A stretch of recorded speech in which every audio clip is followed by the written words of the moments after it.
Dreams FC penalty, no, they are complaining. Emmanuel Pau. So okay. Heart of Lions recorded 1-0 over Nsuatreman. Samatex 1. RTU 0. Nah, Samatex league omo ye. RTU mum na share Samatex. RTU share Samatex. Aye, share Samatex. Ewo himfa. Ewo Tamale. So league table by bon ya ma ye bi.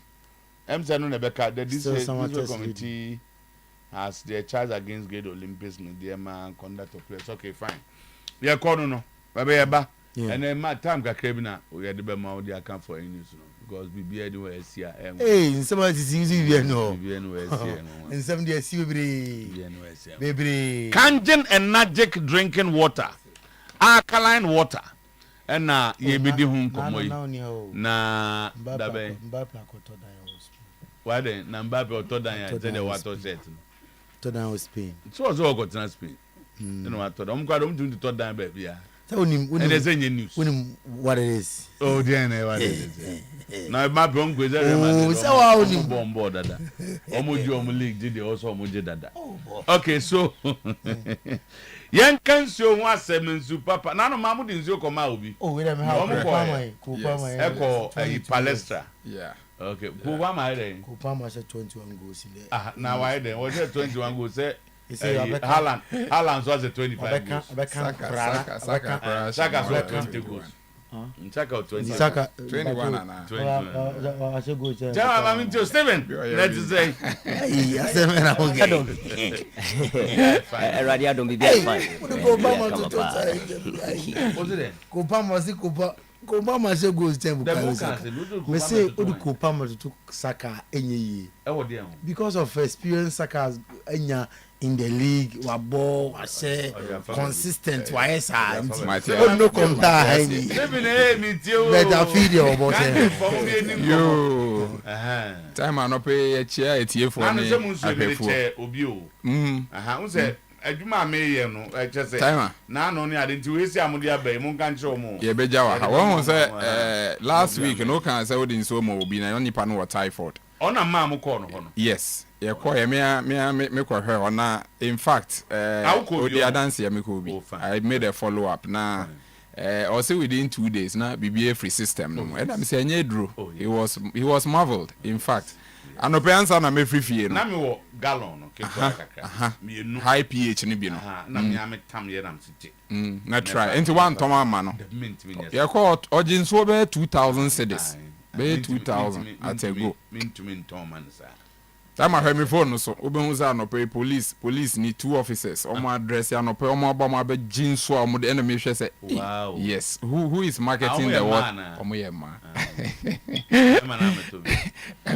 police for me man time I enquire ano pay yenkomo nyina Kangen energetic drinking water alkaline water abadwa man so trendy now before ye be nchechem ne pese ye tie a call from one Ofori and ro share me now I can say no be what STD span de anka ohia edro o se na niam bia bebu o de sexually transmitted diseases o de betua ne sen namu yare oba ne be man namu yare oba ne be man na so bia da ne be bi na wo yare namu yare instead ya asem ne ka mu me ncheche mu yo time ho line no so den nti o kan na me se da bi anope no ye ba studio as so to me friend nti wa fra original line no so am pese ye tie ne no mu se Ofori hello Ofori yes sir Ofori had to say I'm not Ofori wo not me want to pa hello Ofori no asem ne say wo se na won namu yare na ye den tire mu me pa to we dey madam bina na o what's problem no anya wa da bina me madam bina na what's problem ye mpan say ye wa nti tire mu no but na man doctor ọkọ àwọn jẹ́ mpa ní ẹni ìlú ní àjẹsẹ́ la adẹ́rẹ́ mpa náà mú ẹni ìṣòṣò náà mẹ́fẹ́ náà mú náà ẹ̀yẹ kúrò pa. àná ẹ̀sẹ̀ náà wọ́n nù ń bí dada. ó mímí nù ń bí dada. mi sáà sí jíbi kura tó máa ń gbọ̀ fún ọ. ok. ẹ̀nà mi ń lo dúpẹ́ tó ní máa nù. nti ọkọ dúpẹ́ náà nù kakra ọmọ sọ ọhọ́ mi máa nù sá bíbí ẹ̀bà náà jimu sọ wọn fẹ́ sọ n'owurọ̀ nẹ̀bẹ̀ máa nù wọn rí adé because náà wàá tuntun ẹ̀rú máa ìta ní pa adé díndín. Enti odi so no bu kakra mi do tuma fa se sapere on ti ye yi ọ̀nà kọ́ bàtà ṣe yìí ní bẹ́ẹ̀ máa tó nìkan náà sẹ́ wá sí fún náà ẹ̀fààyàn òtún òun ní wá sí bí àwọn òbí ọ̀nà òfurufú náà bọ́ wọn àmàlẹ́ náà sí yà ìṣúná di àyẹ̀wò wọn náà tẹ̀ máa bọ̀ sí ọ̀nà ọ̀nà kọ́ bàtà ṣe yìí tó ní sẹ́mu ìṣúná wá sí fún àwọn ẹ̀kọ́ kọ̀ọ̀kọ̀ ní ìgbà ní ìgbà ìyá yẹn ìyá ni ọ̀nà náà ti sẹ́ ọ̀nà máa ń ká jẹ́ dára mi sí wọ́n ní influence ní àbí ẹ̀ka yà lẹ́yìn tó nù fi tẹ̀sí sẹ́ẹ̀ ẹ̀ bọ́ àmà tẹ̀tẹ̀. Kaase mi wuni mu dodo na ne koba like bàtà fún mi ọ̀sẹ̀ mẹ́ta de ó fi èdè nkùmọ̀. ọ̀nà nkasa wọ testimony wọ́n fún ìní nkasa wọ testimony. bíbí ẹni àmì mìíràn náà tó wà bí àti. ó ṣe ní ọdún òkè. nti o bɛ kanfo sɛ obi a bi ɔwɔ mɛɛma mu yare anaa bi sɛ ɔno nom bi na bi anaa aboa nyɛ saa. yes tó bí etu yára nkó adé ẹ̀ tọ́sí mi tó bí yàtọ̀ bẹ́ẹ̀ tó yàtọ̀ nù. okay. na ɔtɔ deɛ ne ne sɛn. nínú deɛ ɛyà tó dé no mi num nsɛ dɛ bi ya mi daily routine no mi num nsuo de bɔ mi hɔ ban. ɛdeɛ na ayɛ o. síbẹ̀ mi wọ́n kè mi num àti yín bí sa gbọ́sẹ̀ ní nsuo náà ní àwọn abọ̀ntì náà àti dìbò àtàkùn ẹ̀mí mi sàn no sẹ́ ẹ̀bọ̀ wà kó tẹ́lẹ̀ ẹ̀bọ̀ wúrẹ́ yìí ni mu no ẹ̀ka ni wẹ̀ ọmọdé mu no ẹ̀yẹ ẹ̀wọ̀n yà wọ̀n dé nti ẹ̀rọ díẹ̀ ntumi nkùnà ọmọdé mu. okay. ana de na kọ yẹ ẹ̀yẹ adé ẹ̀sọ́ yà yẹ but ebusi ni new system ní ma ne yẹ strong. nti ẹ̀rọ díẹ̀ ntumi nkùnà system mu no but ẹ̀yẹ ebu. ọwọ́ bẹ́ẹ̀ má tàn fún ẹsẹ̀ yẹn. ee saa. na ọsọ yẹ sójà ní àná. About 2 minutes, only that minute. No one answered because the community to that level. Ovori, yeah, that's it. And to one idea no coy. I think what you bad in the pool. After that, someone else got to have a mystery. Also, then when you're tired and I'm your dream. Oh, Mamma, now I only see an idea. Well, then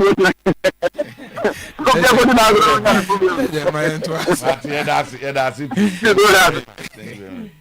Okay. America na say me anope obaye na say nsuo no na ne mother boss bi egugu ne armpit na onum nsuo na after 2 days na boss ni nyina ayera nya say apai very big balls and it has been recurring but within 2 days na eba it me che na fe abeye crew but within 2 days and I say it is just flashing the system. Wow. So this morning we want to look at say what the nsuo esi ewiemu e chair nsunso anso a ya e de bre oni pedua how wonya fa wenti meja ma Steven na fe no insu edi sie ewiem na mu nsu yi insu any drinks enti ye ba enya just yes enya just kanjin but all other waters the risk associated drinking pet bottle ya JC ewia so on say bottle na nkasa na etumi nane egu chemicals am dey aye bottle no go nso bitumi sie ewia no so be 1 year cry toy it's not covered into major ma Steven na quickly no dey run it through Steven Tete legends two of them oh me share down to me nice nya bad nya bad but yes say oh me gina me da su gina me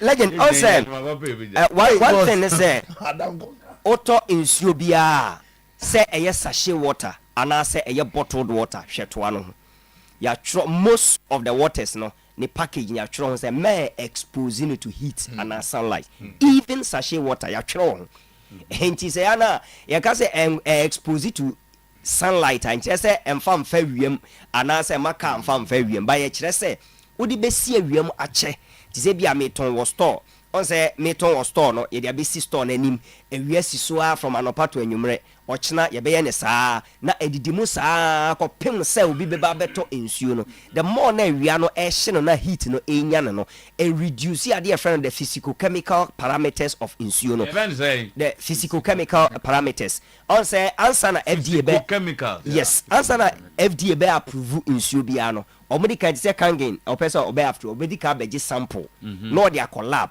no akwa run test no one of them no the physical chemical test of insuo no niama a comprise insuo one the pH of insuo the potential of hydrogen then we share the mineral components now we share the alkalinity or acidity now that is the pH in the range no now we share the neutrality of insuo no then we share insuo no ne nuane nuawum the mineral component and it is insuo ba kono all these things and sana we FDA timia come to a conclusion says insuo we ni pH no eye ayetimi no mane yie enti o de ba bonten na o expose it to heat ana awia echa the more na awia na ebono no sa bottle we no pet bottle no awia the chemicals and aye den produce you even though enye harmful to the body there but the more na awia na hye no etimi brony friend on friends leaching leachy which mean cancer efrim which mean cancer enti ebe onwa say nsu aye nom ebetima ma wanya cancer adentra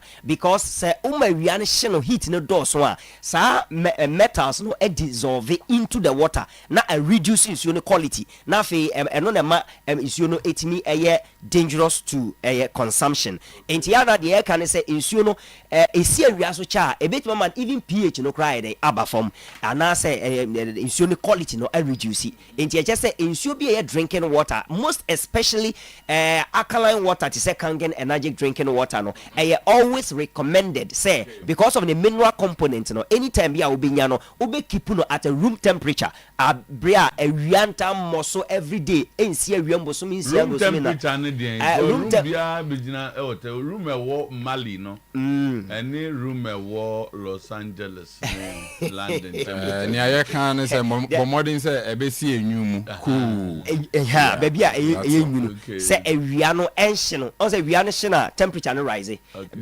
rise kosoro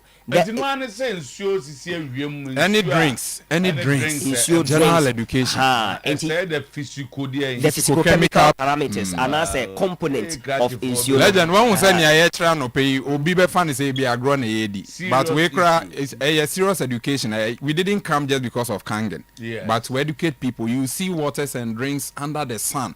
Sometimes they can transport it from the north to the south. The same water will come to the central region, go to the western region. Yes, and then actually you bring okay. So we want to also advocate say, ya testi waha. Now say a son's a legend. A dance your platform mama and now man for the dance into the Kangen energy drinking water is trending all over Ghana. Yes.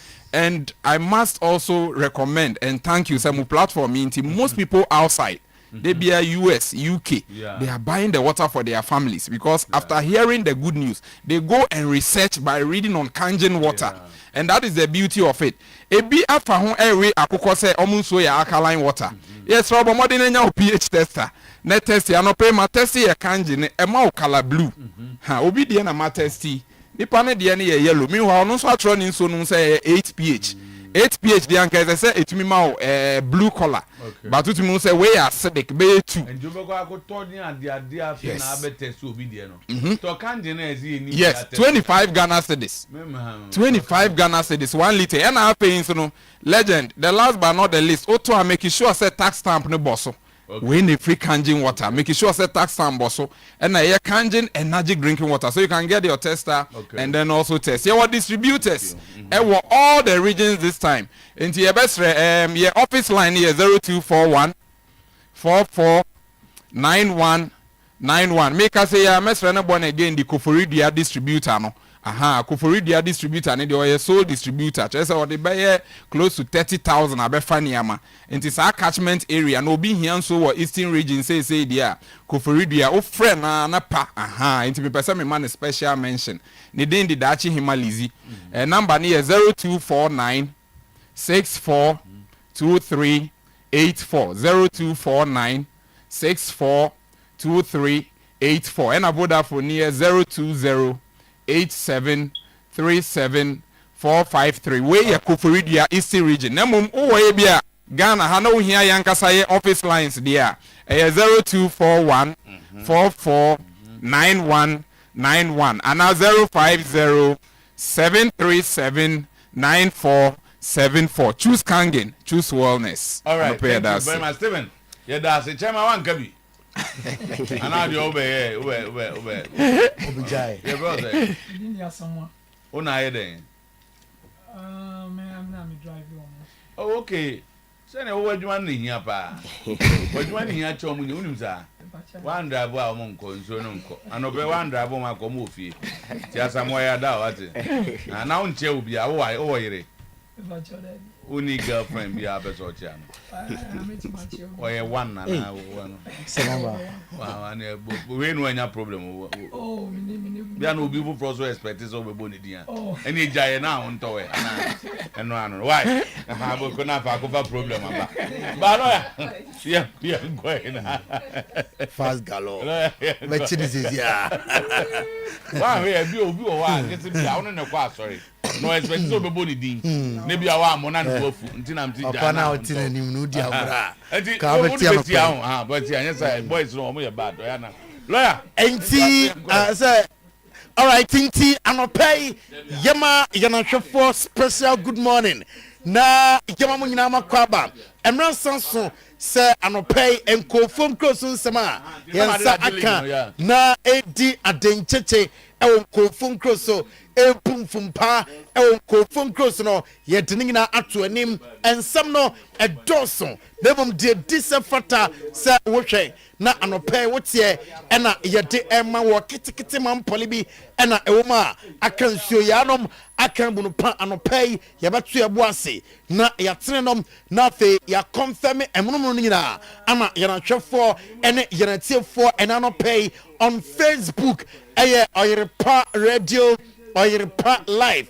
Oyerepa Radio Oyerepa Live na wase na wa comment me ba na the boss player atono boase akenkan na ama said say ene said efata anopay adwuma kopia dama ena amede asia konkon a yede nkofom kroso nsem no ema wo bosseba electricals light a wodo bi a opato no koho na kokotom ena fi high sense o se obwa ama ye jade ayefe eye promotion oye meka wonsem atrew ene anopay mama nsiase emfa emfi Spain Alfonso Davis a player Emma Bayern Munich na anopay reporter yensa eka efi Bayern Munich HMC womu team come on with AC Milan ama diobo hwerema egua suma anopay kra eka ete achese Enethio Hernandez woma team come on ama boy na so inches obesi akan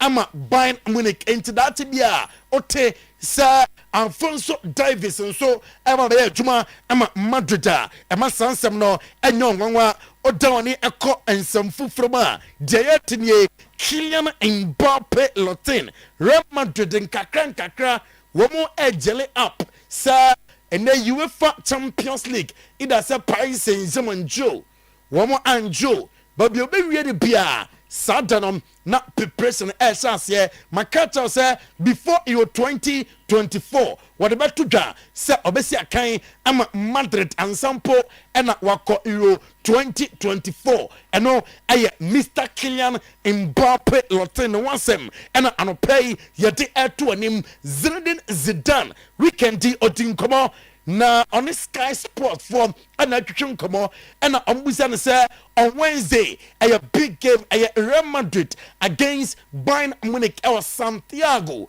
Bernabeu na sa game no yakra tete sa opesa okọ Bayern Munich kokoya adwuma na Senedia obesupport Bayern no se da bi ononom onye na adwen se okọ akoya adwuma ade ama Bayern Munich yansanka ema yanetiefo ene yanatwefo entibi se ono Zinedine Zidane ne support na ewo Madrid ho se nyankopon boa Wednesday Madrid ebetimi adinkunim ewo Bayern Munich sunafe nyamakoye ati ama wamo Serge Gnabry ayo player ama Bayern Munich osi ade ba akopɛ ena beboa ama Bayern Munich etime a qualify akwakonanim ewo UEFA Champions League semi-final return leg etoja on Wednesday was amoye clinical chances are ebeba amakwamu no e was omutimi hye was first leg obi ahui say na Bayern Munich e control game no dia na was Bayern e bia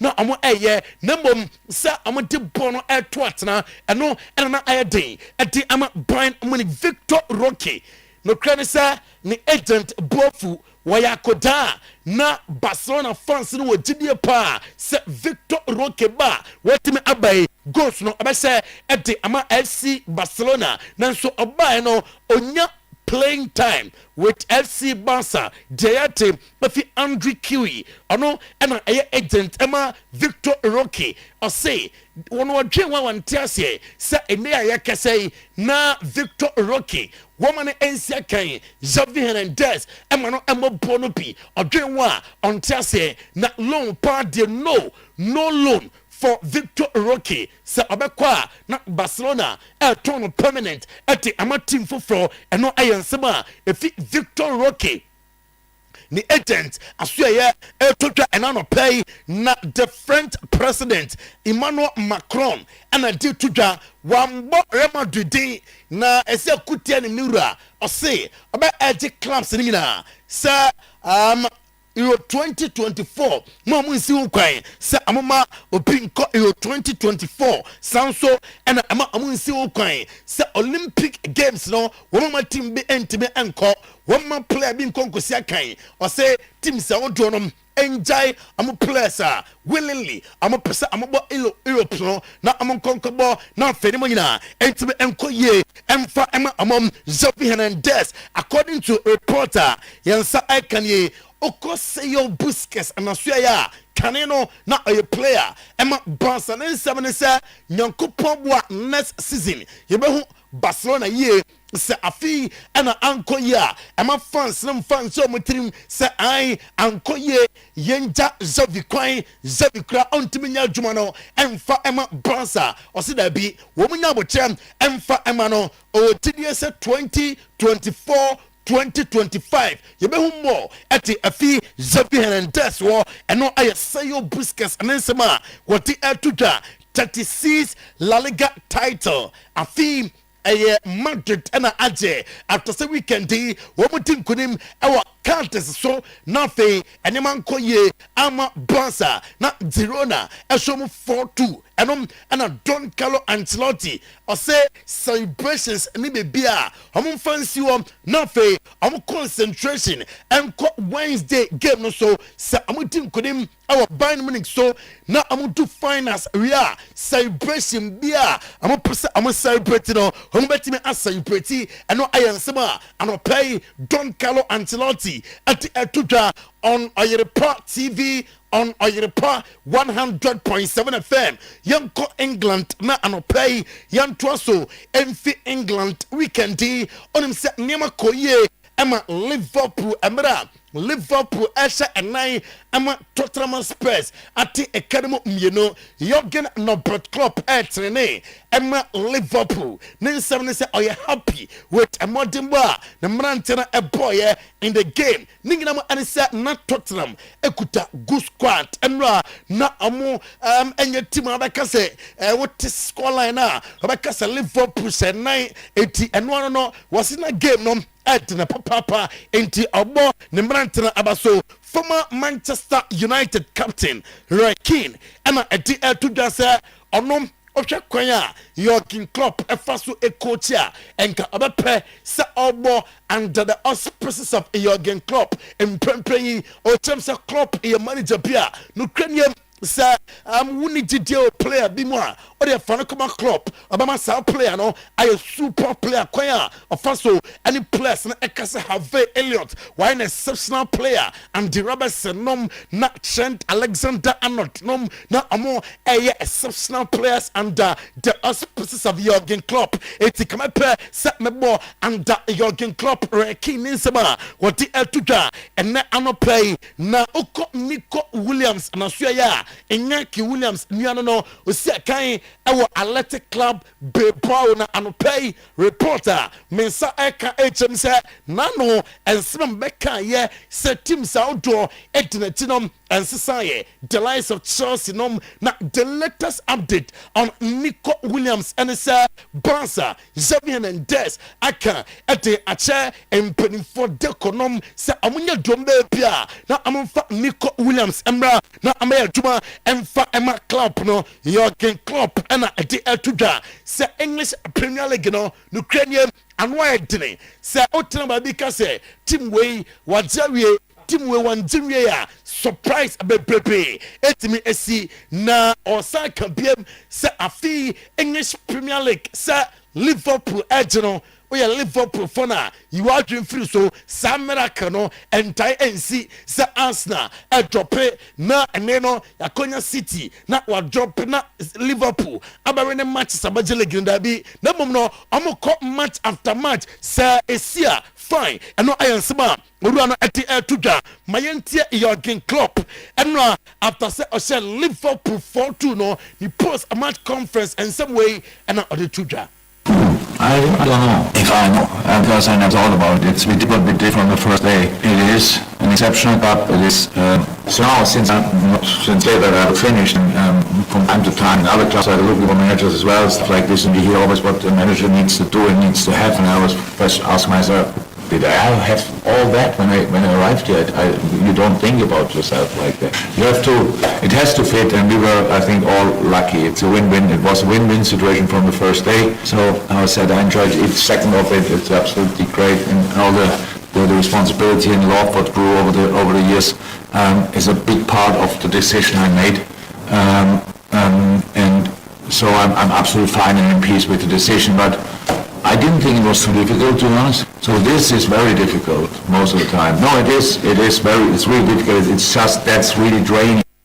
And no, I am smart. Jurgen Klopp, to after sir, or te Ant Postikoglus at Tottenham Spurs, Esan Ekanaya, what te Academy Mieno, na Yamfan Tuja, Sir Andy Robertson, and so a player, Emma Liverpool and some P and a Tuja after the game. Yeah, obviously, we just wanted to keep pushing, but we knew we were against a good team, and unfortunately, we kind of let them back into it. But yeah, like we would have took 4-2 at the start of the game. Of course, we would have. It was a really good performance in large parts, and yeah, we've not managed to keep them out, which is hugely frustrating. But yeah, I think the best team definitely won the game today. Andy Robertson and I did to just best team na Liverpool. One more and a team kunim enra Manchester City manager Pep Guardiola and a day one and Cassia ama ni plus and say masa league you know untimi afọdọ say obe mistake biao oye mistake akra bia o the league you know etimi atobi enti amfa focus no enko matches a etimi aka so yan win the matches na etimi aka na fe nyama nyanko ye emfa ema team no o say ono de ondwe Arsenal mpempe dia odwe won and say Manchester City ngabetimi I win the games outdoor now fe I keep you on the title race until sir remember am matches no etimi awie ano aye Pep Guardiola nsema wote etudwa Martin Odegaard akasa ete afa Declan Rice ho na Martin Odegaard NHM say Declan Rice oba Arsenal no Ukraine he's improving match after match na ese odne game no akọ next level kra enema ekoye ete ama player no na o say one little mistake and you lose it the Premier League ano aye Pep Guardiola and then sama odi atudwa no. I don't know, I'm not in the line of the Arsenal fans, so they do what they have to do in the games. Only the situation we have is, I'm not saying Fulham always have been really tough for us, and Spurs, except FA Cup, never won before in Premier League, so I don't consider it in the fact that the situation that we are will be easy, but of course in 1 week 3 games, and the important thing is it's in our hands, so if we win the games we'll be champion. So the players know it, feel it, experience in the past. enti enya experience so much saka no ya winning na sa ye ni anti-league no Mauricio Pochettino e dey atodwa say ai se ni mekoye e match Chelsea e win match after match na no homu tinkunim enra so homu tinkunim e was Stamford Bridge na enra ko Palmer noni madoa kenom na nyansem ketua the bulldozer o chamfinfi ho he ene opia Moses Casedo asem ena mekan na noni madoa ke ena sen kakra ebe pa se de manfo woni se achia nei enkoye o sen kakra Chelsea team no ebe koye na obo manager Mauricio Pochettino baso se wonya sa time no ama wamwom na nsan ne beto twa se Chelsea e pakodabi from the front league and osiakan ema Lille wadi mfie edu enwotwe din ene Lini Euro na dia teacher se akodanom Lini Euro aka ete acha ni agency club of osiakan ema wamwo eye Real Madrid team no gaina vose was practice a weekend Premier League ye bewie ni nyina mo ane say ye more matches ni wie na mom Arsenal drop points against Manchester United now against Fulham no Manchester City etimi etinkudim Bernardo Silva ade atodwa say plus betna na mum yo nipa bi e City team no mu a se amokoso e ma team no ekipi sam penimfo na star City e be Manchester City o say Mubarak chairman no amana entra Ferran Soriano CEO no e was so tena Tiki Bekristen sporting director I was so tena and afi pep so I was so tena some penimfo tena City abekoso aye City Chelsea are bringing the fear factor back at Stamford Bridge and aye Mauricio Pochettino say huna kaneno na manfo ba Stamford Bridge e wo mu no Chelsea Sunday body. So happy for the player and for the staff, and I think they deserve this feeling. And after the victory again, Tottenham, and to confirm after a few days after that great performance, they deserve full credit. No, brilliant game. I think the game was amazing. I think the approach of the game again, the attitude, the right capacity, to deal, to compete. I think I told you that after Thursday I was so happy in the way that we compete, and compete in this way we have a talented player that have the quality to score goals, to create chances, and of course in this way what is possible. As a manager, it's rare. And Postecoglou NHM sa ne mrante no onim almost start game na ayana sa Tottenham Spurs players wo hu in the first half no wo hu sa in the second half nti adia all country and boys no say they should believe amon jom hundi na fe amodembo na wo ebono wo empedem Louis Dunk afe Adingra onim say enra Brighton etime eche Aston Villa what is happening to Unai Emery amo pom ekaba ko a wo mentime until Louis Dunk any Adingra nsem no say enom the two. Yeah, I've missed this feeling. It's been a long time. We've not been good enough, so yeah, it's nice to get back to winning ways. And yeah, it's been a tough period for the last few months, but we've stuck together, and we've had a different week this week. Bit change of training up, bit of team building, and something different away from the training ground at times. And yeah, it's paid off, and we've got the 3 points, thankfully, in a while. Yeah, I think we had a difficult moment, and today we needed.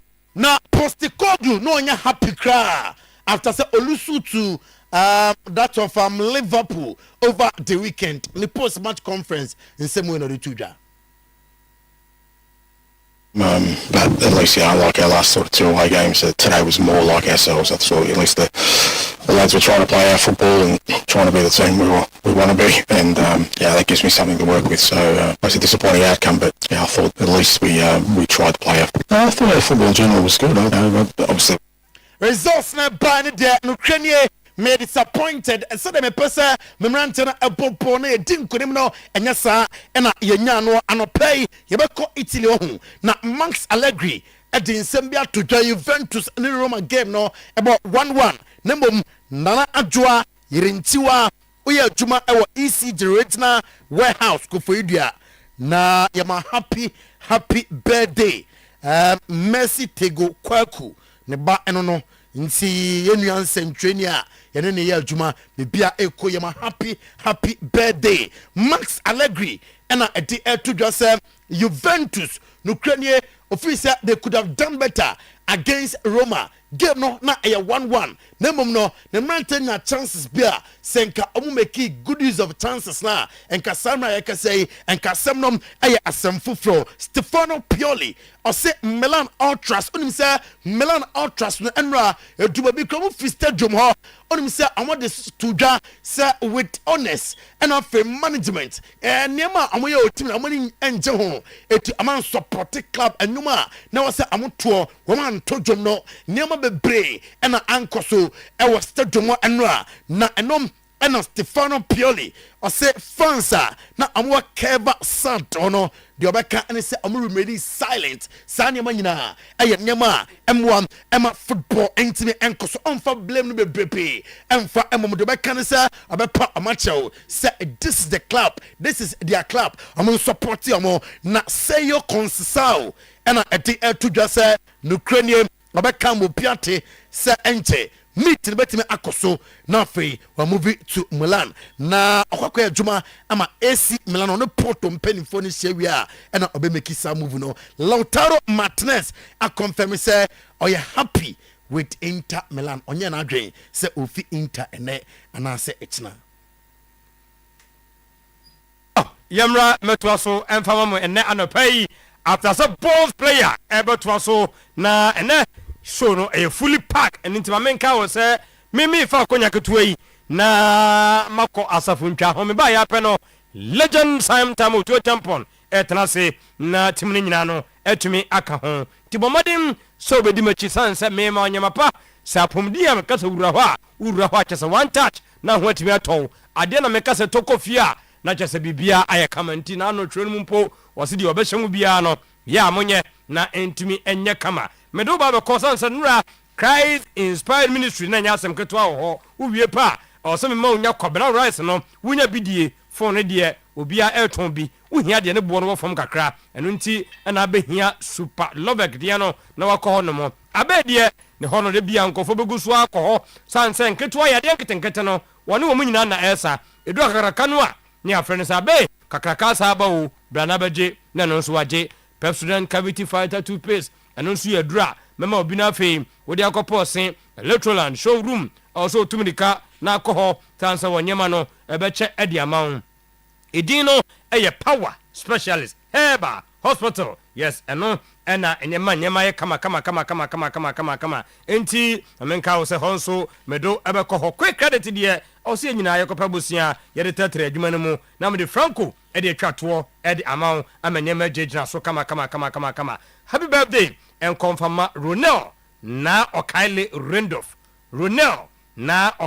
Randolph yes oko school hybrid angel school abrepo we every chief inspector Frank Amponsa and na Ereshe Ronel special birthday and na anopeya munyina no bibia ekoyie wo honum ti no anopeyi munshitam na kotokona ke awe sponsor for bien one penefoni nyina W1 W2 foni nyina bitwamo 24 gun salute anopeyi yes yankoye ne mungu so monitor na bibia anya kama detie nie enura na ekosiada na mo amoje brabahwe divine service na etodwa ewo Christ inspired ministry no muhu se yes nyame ho sra obabia na jese eye sokobai ampe yo nu site ho aso dem ho no mo enura from anopanon kono kosi donkono divine service no masa kofoni ji na honkonkon so sane detie nie nyame adomu a ekina eye penada counseling service no ebetumi atodwa na obenya konya kwatanso fonim na afei wakoka de hia wo bia ne mo akwankyere ne bompaye amanyei ne so bia nka be hawo no ne nyina no ayi afiri ho no mo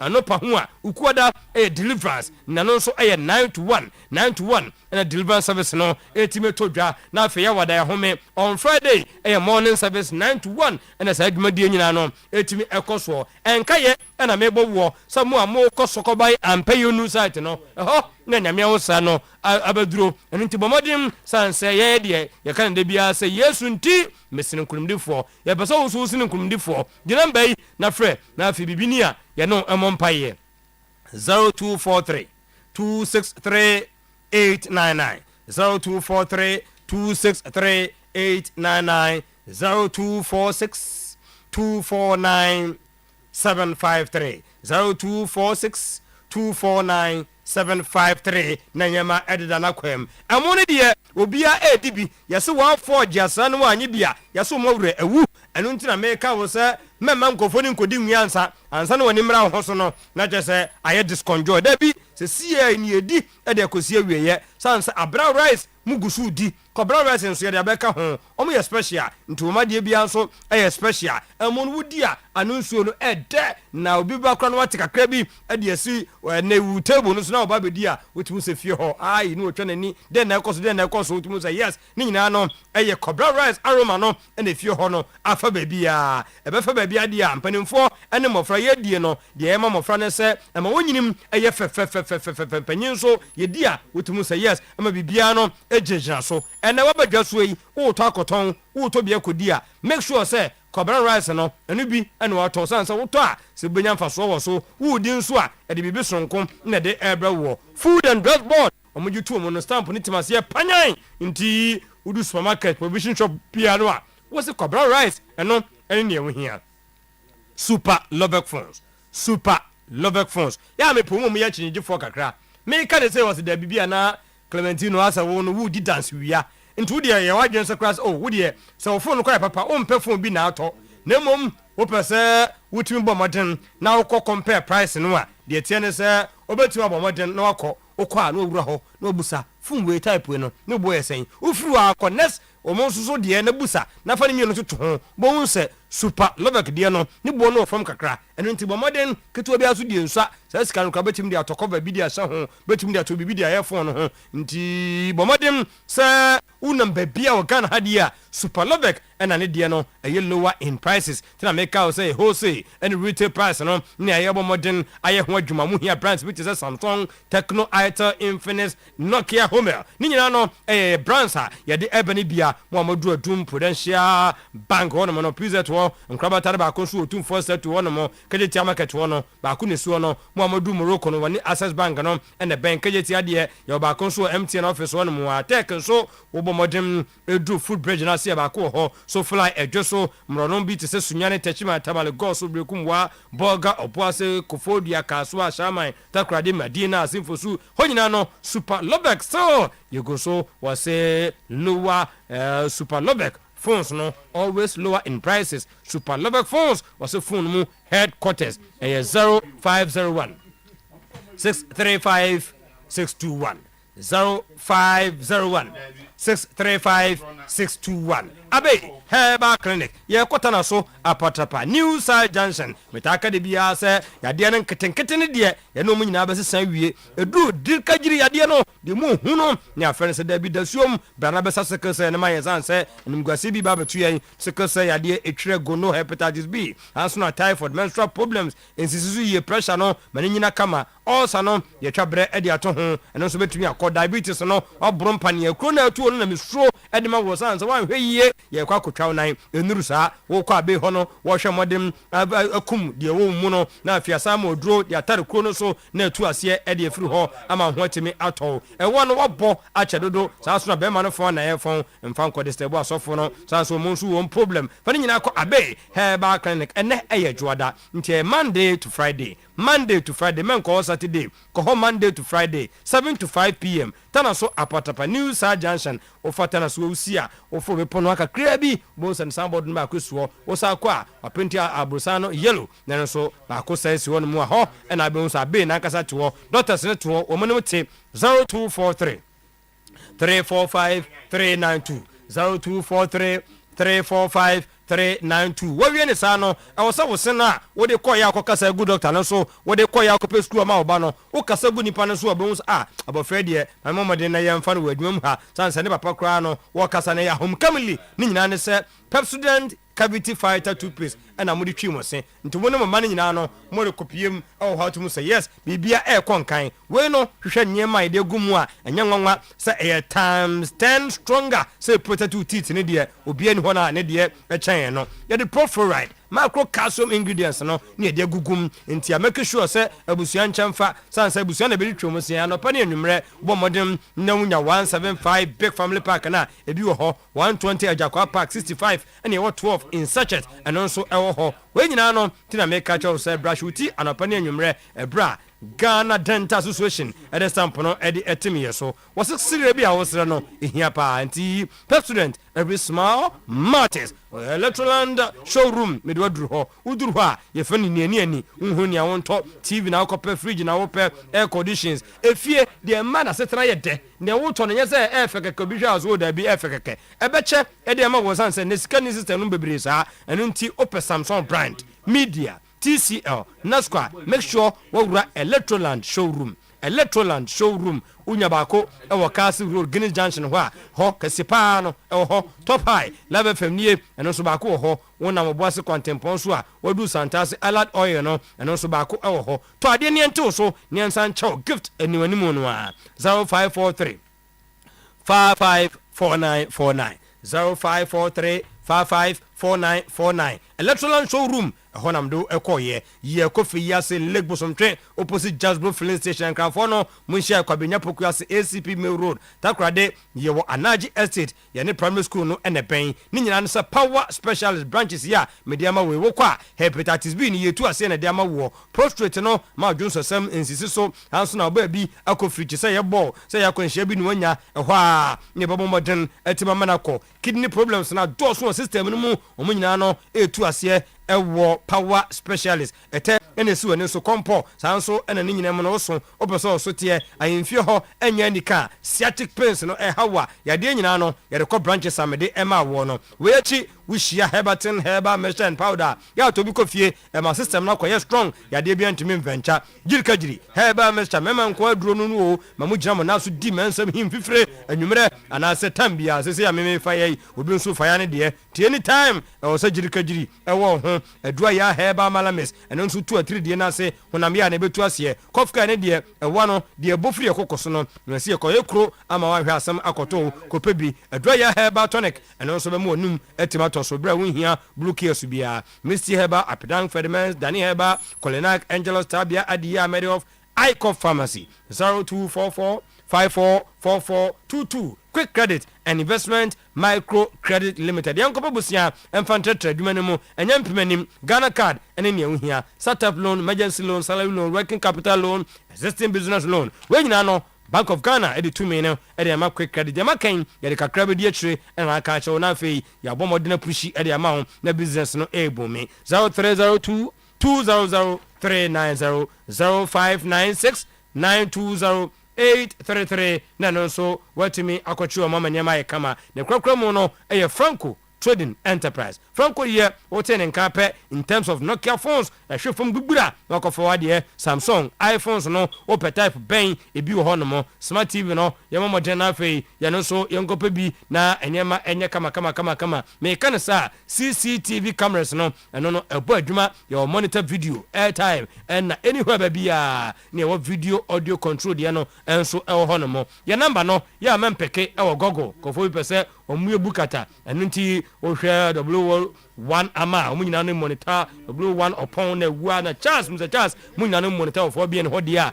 ene monkope Franco nyama ni bi sanse ukokuma Ajabaju area baako ho sanso na challenge bishop YFM ho baako nso ho adum old Malcolm ho opposite Kofo clinic new kejetia ni nyina no branches ne bi ho no mu a ema nyama atumi ye kama yes still phone papa no ne fie en ho 0245 531 6969 0245 3169 69 na nyama aye kamantino na okay a watch him say yes W1 ama na opon awua omunyina no ewo Mr. Charles omo monitor tina no pay ye bedo ma so monitor live from 4BN kotokno ke bini pa no mo hweni ye na ono mpa no asan hoju boss player ekwana dem nti team no nyina no etena se na today sports bra legend etumi atena se nyama adedana kwam san se maka cho se ne wo hwan hyehyɛ pro so a na che se aha na yo pem so birthday die na che se masa ni nadaruma ni oba bitie nti Dr. raise to the power 4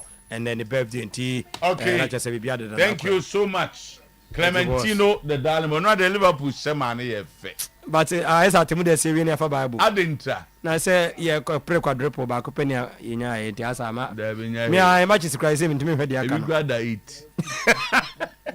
not 7 aja fatu dia na ja oda tutu ore ni eturu dia almost say almost doesn't count almost say when league no one na di second only di 8 ye pe na so mo mfa sa mo bra na mo bra and league na Premier League dey sa hyehyɛ oh yeah hyehyɛ ha yeah City Arsenal Liverpool Aston Villa na bibi ntimi si sebe Arsenal City bibi ntimi si hey bibi anu wait me there's nothing that can happen Aston Villa only beat Tottenham by 9 points they be they have sealed it some here just one draw win 2 no they've sealed it City because what we say for no alpha plan one team so you aware some near Arsenal be woo and I'm say mama hamo because adie no enya momo results and be the guys are winning all the matches mo bibia munye na mun qualify ko Europe na munya say na mo bi ni Europe dey Europe na say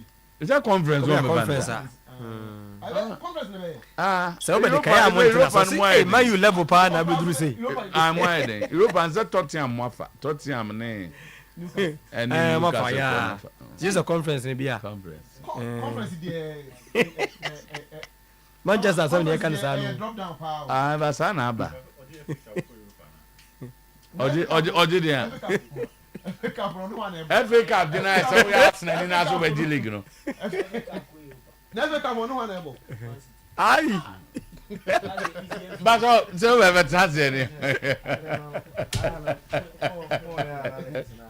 yen ga say analysis ti obayi obi anga njo so ya na ye di nkomo ga say analysis eti mo nkomo no mo dia no ma chechire mo ni analysis no nko say na nkomo nko say and the league table no United I will 2 games to play and the points mo ba ku ye ne na ba ku against Newcastle Timber points mo and Newcastle when the Europa League ni na United just need a win and they are back also again there nje say unya win yen kan say but I said the analysis ngomo na wudi Diana mo say ana wa chechire mu yi ngomo no da be na points obi nya ye de ma no oh ya fa ma no ba u chechire league table as of today ba no wa chechire mu say sisi ayi sisi awo kan United Arsenal ya say menim ayumbone bia ko fa de e wo ha me kan bia chiro o so pro follow ana ho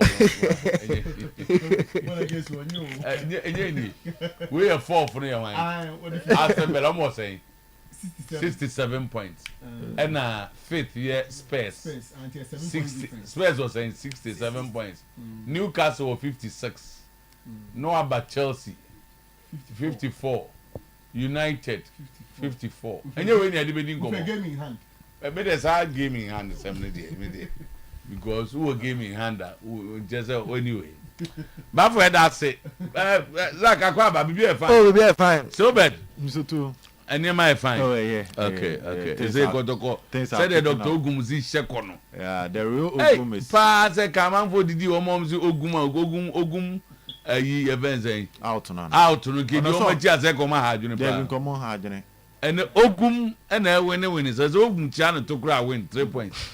Well, Ogum who me at 3 points. No, he's showing signs. Yes, I gonna say 3 points signs. No, show signs of recovery. The recovery too intensity. Well, few about recovery what I'm man. They be afraid no recovery what. What is second? There's a league no that's in my table. There's another to go that be saying. Yeah, that's what recovery. 10th. Yeah. And if you don't, I say twice we need to stay in the league. No, man, now it's sealed because it cannot be relegated. Oh yes. Without any win again. No. They can decide not to win again. Points they are saying. Points in 40. They're 40 points. And 40 points. No, 40 points on Kali, you know. Welcome, league. Check the league tables. So today, you have to check. But they can decide to lose all the games. They are safe. Heart of Lions is 33 points. Heart of Lions now near June, so I win or 33 now, points. Now, say, league in the do stage, you are 6 points. See, baby, league points one day. Obian who know what I'm for. If you go to a Kotoko team to associate. Right, Mammy airline, you know, Babo 1, 2, 3. So airline near my time. There's almost 3 minutes now. The airline. Because I out reach him. Oh, okay. Hey, birthday kasem say unya permission gwana do anu aka yeah we say birthday now won bia na wo boma no okay amachiri ni na see na the director am say nyuma ya one pa wo ho na we dem say wa adaro fa me tuni patent the bit me aka nyina na say we wish him all the best. Yes. I wish him very well. Yeah, na bibia anya kama. Na met me the more for sitting there na touch. Debi. O yes I say o ye niamo. Ma mremra kakran. Sa from amfaso ko. Ko tum for baby na kan o fa sit. Yeah, o se me bla de ko kameka. Makoto argument bi nkan pese me busaka. Me nua no we hide say come o bo am. No ko kakra. E ya baden. Say almost say a man almost virgin, you know. It's not exciting to have them as wives. Hey, when I can't answer no. You what I Musu kesi be many partners. Yeah, now you know what I did. But you don't worry that. The near saya don't try. They are for me. Don't worry. And the near my worry no. Who the best theory? To my practical. You book myself. To my practical. Who say so Latin say? So don't worry that. Also, so very different topic now. But it's not exciting to have them as wives. So it's only those who are married. And more the wife experience. Wouldn't be you don't qualify first of all. They as partners. Okay, as partners. We are the partners. As partners. Now, say, Obiano or a virgin after one meeting. So, topic now was to clarify. Who said the issue? The person release our virginity. That's why HIV test. Back where we. Well, China didn't get so free because after the test, what happened? 3 months later, and in a way, you're very familiar. And the question also when you person who say, what do women want? Men want from women. And so that is the topic. Now position no you say. For instance, most guys want ladies who are virgin to marry. I think that they want exciting people. And they are boring, not exciting. Bema wawari biano. Bema wawari na bema or person or baby tina biano po ba bema na nije. Where the nije will come from depends on a lot of things. Whether say whether say so all these are the exciting things you want to see. So whether the virgin gives the person that excitement or not is the issue. So the fact that you are just a virgin for me is inconsequential here. If you are yes, you could be a virgin and very boring. What does your virginity do to the man? Because there's a school of thought say, I want a virgin, I say, they eventually have no experience. So they usually will not provide with the energy. And I'm someone worried.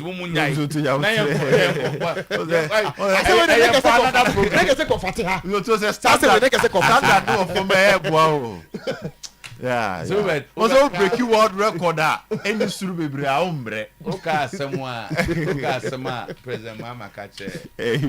Ba mi an. Also the president. I say you have not come close to. Okay. No. You worry. Oh marry. I say me won't tiasi. Down I mean come my theoretical version of it. I mean go for 3 minutes no. Enya adwuma. Who the two are virgin. Oh amba. Oh let's wait obi akabi. Salom ya blessed. Fabra ma me nyako program no na. Our Remunsem. Our Remunsem. One fine Sunday. Yeah, I think say me a bit may appears resource. We'll give our best. What men look out for in women. Before marriage. And before marriage. It will be a plus to marry a virgin. That is. Well, and the other home. Practically, I disagree. Practically. Meaning what your virginity will do for me, because after meeting you for the first time, you are no more a virgin. I said, we offer you a after the first meeting, as I say, India so brew in Chabi no, Aya Odinoba Sisua. Nasa sene ye papa.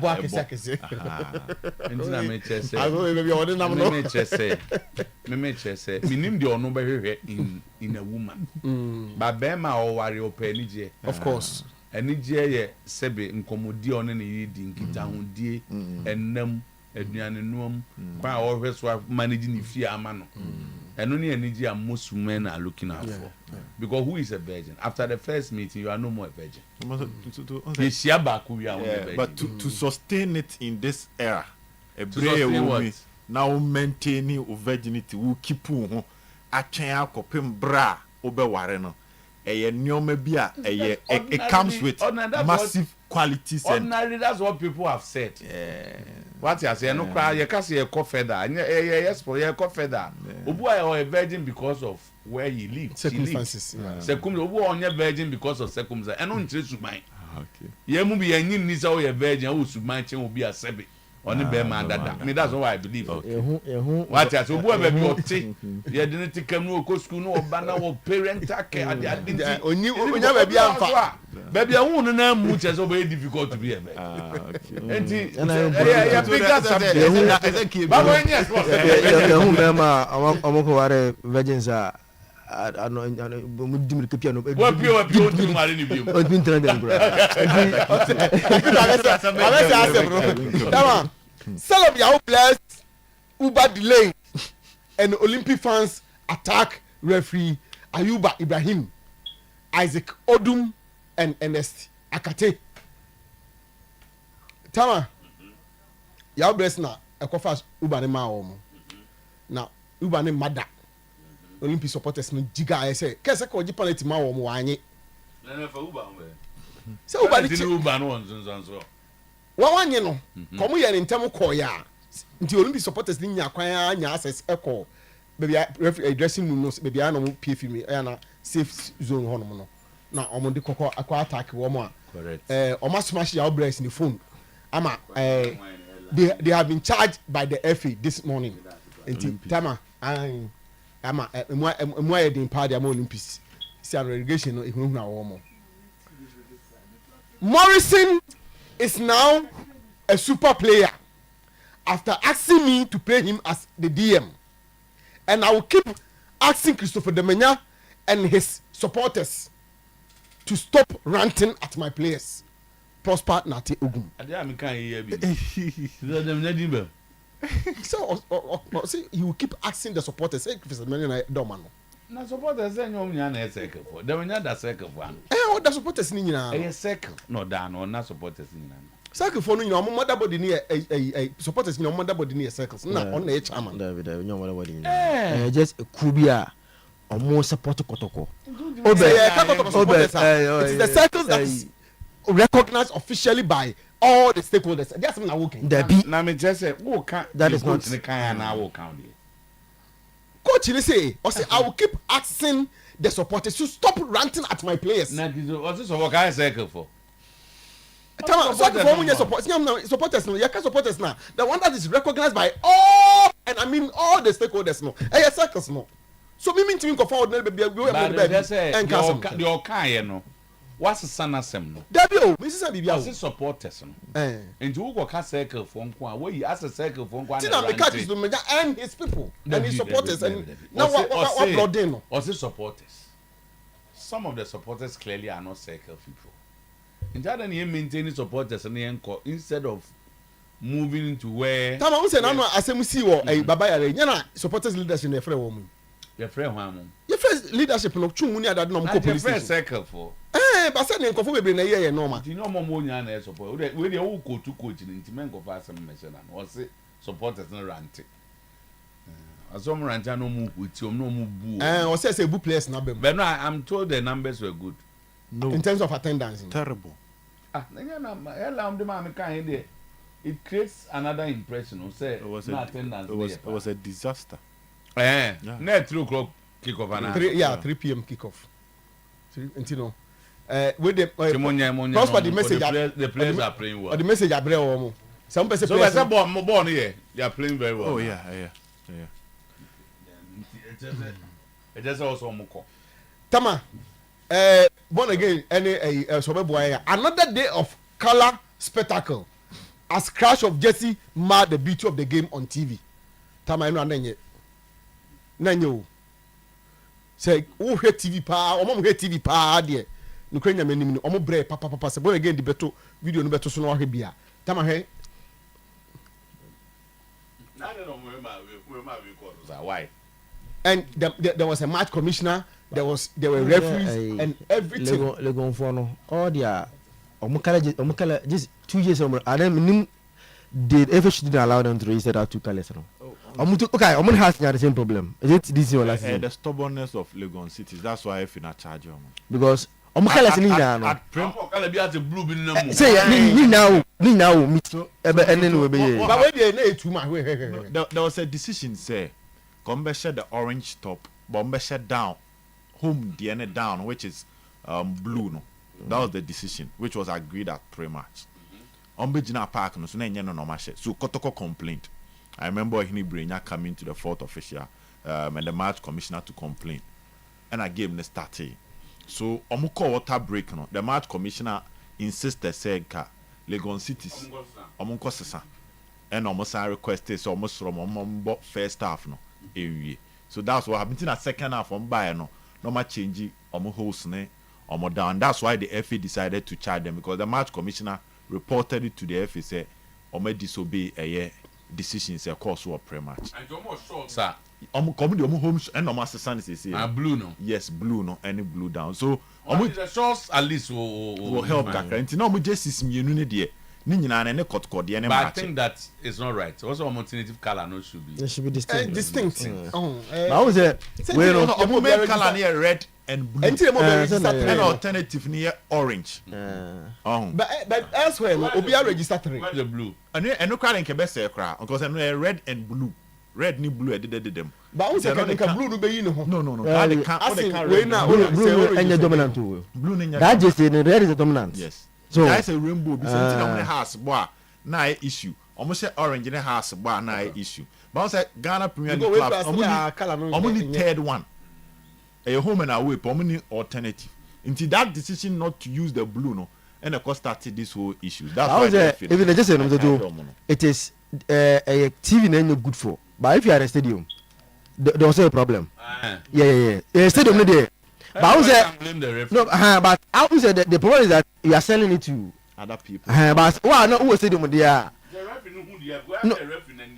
park no there there's no problem park no so there referee was not okay with it but now say we not ready last one if you refuse to meet us we will storm the Pobiman training grounds 4 p.m. today. Sick House of Folk MD told by the NCC. Sick. Or say Oyare. Pressure need too much into Oyare. Ti ontimi share omo. And almost say massa. Ya ko breku Wednesday. Ya pese any players no ko share ko. Oyare na say Ose Oyare into ontimi share omo. Ose Oyare into ontimi share omo. Say no Oyare. Tama I'm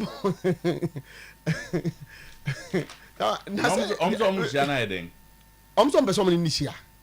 So na MD and our supporters in say no man koyi and I become match no say a match that House of Folk can come empty-handed. Enti as say any MD share na ye hu de be ya nyina ye kɔ na ye bi be fie MD so ne ho fa no nti ontimi share wo mo and say masa say wa me ye share na ewie yi team ne be training 4 p.m. you be stop my ho akwede ho At the time they all no Obuasi Sporting Club has been formed to replace Ash Gold. Enra 6 p.m. Obuasi Sporting Club. Almost say there Obuasi mind there. Both division ben. Almost say ombepe sika top say division 1 or say premier crown beto dia Obuasi. Now onto the meaning the how this it is because many of the Salam Yandin Komo. Meaning so Salam is a good friend pa auntie. And then I made it to answer and some say that discussions go around Senka Edibiasino a book qualifier that kind of comedian. It mean maybe I say you now Salam didn't come on but that discussion and then I may a far musum. It may send can be my friend Yaku Crab. I has and the match I know your demand upon your bread pass and winning one in Miss Minja no wonder. Now on home and then don't be surprised they want to purchase a Dubiasi and make it a Boston Sporting Club. I will not be honorable Kokuati lady. No better team. Tell no meet stakeholders in your former Ash Good players, former Dancema players, former Ash Good supporters leadership, media for Boise, any other notable personalities. Share a meeting now. The decision now is that Obuasi Sporting Club has been formed. Maybe registration for Muntima any what we now to be a day. Said for me, I told you that son didn't the Obuasi Sporting Club. No, and wiki mombe registration process in now, saying register general, and then I know the almost way the almost yet the Amabuas mine dance mine no. In the initial funding is coming from Onabuko Kukatin. The niche, but also Omo sharing Nana Jatum and conform more businesses or Boasini, all other people. Omina Jatum said they will help finance these processes. No, Omia then they will hand it to the traditional leaders. And I said, meaning who, but they will hand it to me telephone. Then now I take. All right, thank you. Good ones. Zach. My say before kakra. Yeah, kakra bi we there. Simu amam phone call no ma make us 11:20 mo there foreign. Nkomo aye di nyina aye. Look. We the kakra from Jack yen kakra we there say 5 minutes. No change bi. I think that asem bi ansi. Enya dig I don't want bi ansi. Say other league centers ni na there. You who winners of the league apart from Premier League nkwa na enya hu there obeje. Na on say Syria no so the top 4 no and some 5 teams on the Champions League. And the fifth sport team no fifth place team near Roma and Atlanta wo machi. Omo pre the top the other slots now on the Champions League no. And I think say Roma running of games now no dey pa because they played Lazio, Napoli, Bologna, Juventus. Last 4 games in Serie A, Lazio, Napoli, Bologna, and Juventus. I'm say within this period, no manya 1 win and 2 draw, and no manya from those games. I'm draw against Napoli, and I'm draw against Juventus. And I'm share Lazio. Then Bologna won against them. And see, share run of games here. I think still and Roma are pushing to get the Champions League spot. So if they can try and do something against informed battle for Leverkusen there, in there, but everything possible. Yeah, 2-0. A bad cause Leverkusen born on Bona. I know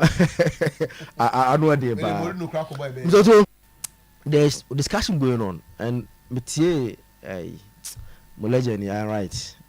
You see, the English referees, so they are becoming a problem. The way they award penalties anyhow, as if they've call refereeing course, as and these are people with gadgets helping them, but they will still award penalty. And I consider every week, these guys have to do a mistake for it to be the discussion. It's here, it started from Saturday, Sunday decisions. Basa, I want the Arsenal versus Bournemouth. Carve it, boy. Arsenal were going to win the game, but how you don't create a room for this issue to be a discussion around that game? say keeper aba onko challenge obia na player then na akobɔ no atefom was at VR for no still na no cannot tell penalty no e bon me bon me penalty no so the VR people cannot tell the referee say a similar instance na ba mo ne conference nka na ngane na ma bukai sakade ni bi they could have just informed the referee say behwe video we na ball ka right na then na akobɔ keeper no tough no match penalty ade wie ya city na yi Wolves o de mamu yi adanga no be na hwe yeah obo ball keeper 9 do ono no ade na akobɔ keeper no keeper no ena the whole ono no ade na akobɔ no tough no age penalty de tia. I've seen many of these penalties given. No, that and wrong. That is what we are saying. We are not justifying say we are wrong. Okay, a proper referee Champions League or they don't do this kind of and I'm asking for no because I don't because Saka. Okay, is just referees need the mass now Premier League man. Because say you come omunya there for other teams in now. Say and now no all hesitate go for penalty jama so eti I say Kenya and say Sabo na Saka eko dive ya no nanka wa na anya so ko penalty he could have at least found a way and score that ball o se ball nanka man qualify him so too Sabo no ni manu anu ball wan ko pese ko penalty a ana ko hye ya sank mo qualify ja ba mo but na again say ko penalty we ono ade na ko ball no age na hwe just go Vadio de enra and so there's Saturday na wa onu akobɔ no bo and onu akɔpem akwawe ato from Kane opra no say was my penalty di ama Man City. I think say the English Premier League referees no so to suba mo dey di e wo England no something that say ye hwe ne say race ne dey na be clear say between 2 horse race Arsenal ne Man City but I dey woman say if City are able to beat Fulham this weekend, league no magic. 3 games na aka no. The tricky on team ya how mo na Fulham. Tottenham there. So now na ka tell me say akwa no munyi free no on team how bia o race we mu. And I bet so clear say Tottenham cannot be there want to stop City and there.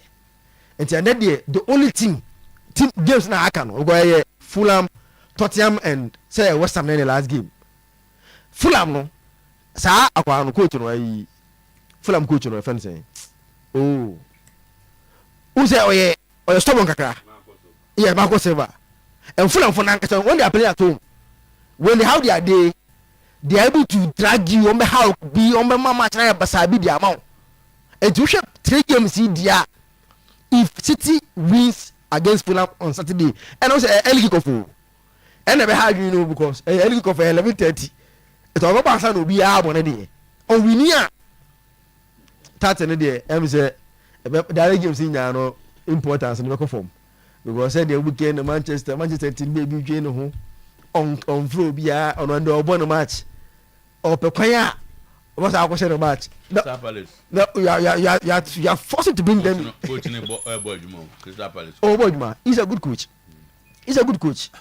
obi a waji Europa League with Frankfurt there and original on the road unu do there Barcelona we so home na way so ono yom free no kochi ogija trophy no so he's a very good coach and I think say baby omunami no so after omo last 4 games the results that he's getting for Crystal Palace yeah they are winning nti game and Evans Nkwane center back United edit kwan ono so point they amunya sansem no kan oh my you call bobo Evans Nkwane say oh say we are so they say analysis now here why is what me who referee for mu boanko for mu nya penalty any ade ntu ya that so Evans Nkwane center back to my customer running the ball come I can't see it's Magua Sopra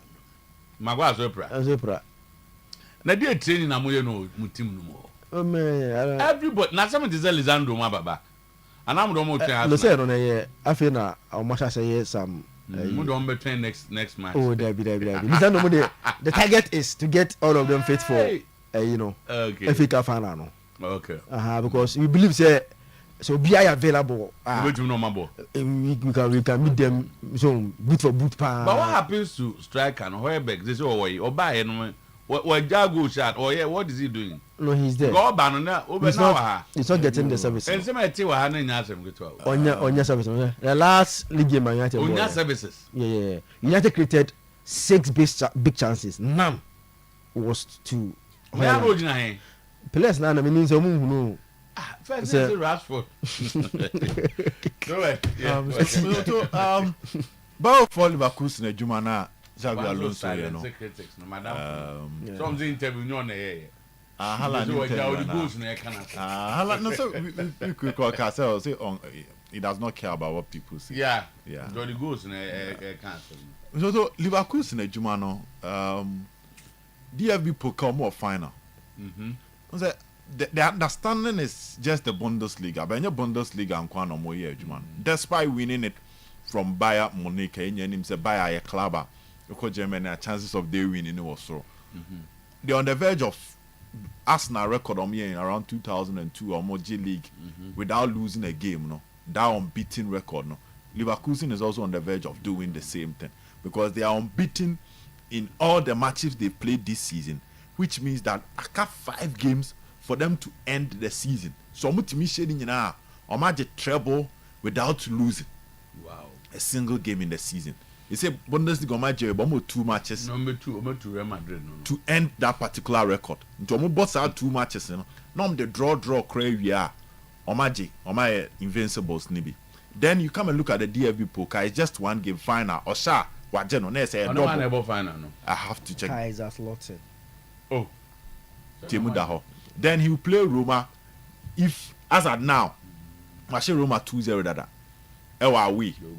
So chance of going to the final, even if they end the game in a draw, no one's maintaining their unbeaten record. So it is something to you who be so coach be yes Archie. For a club with that limited budget, no be picky players not that known, no build a squad out of them. Even time Granit Xhaka joining on match was not expected from him. By watch this weekend, I'm going back against Frankfurter. You see the influence of Xhaka, the leadership skill out there. Ama Tima, your friend about for Leverkusen, and Alonso's job, Mr. Otuo, extremely incredible. Now away from the Bundesliga, we have to talk about Girona because now Girona is ahead of Barcelona, the Spanish La Liga, and they've qualified to the UEFA Champions League. Girona, Jumana Alonso to me yeah the na den change Girona de no because Alonso ne Bayern Munich prayer Mr. Tubebre but Girona de no so na den but o man hye na ngu o mani masesa maintaining their position in the top 4 beating clubs like Barcelona and being ahead of them for a club like Girona Mr. Tu almost a 1 club at this season yeah she Europe ni apec clubs ye be bom abaso a ese de Girona ka ho it was not something I no show any sign. So mo ba be so here Leverkusen the na science ni clear. The same thing goes to Girona, but on my a lot of excitement this particular season.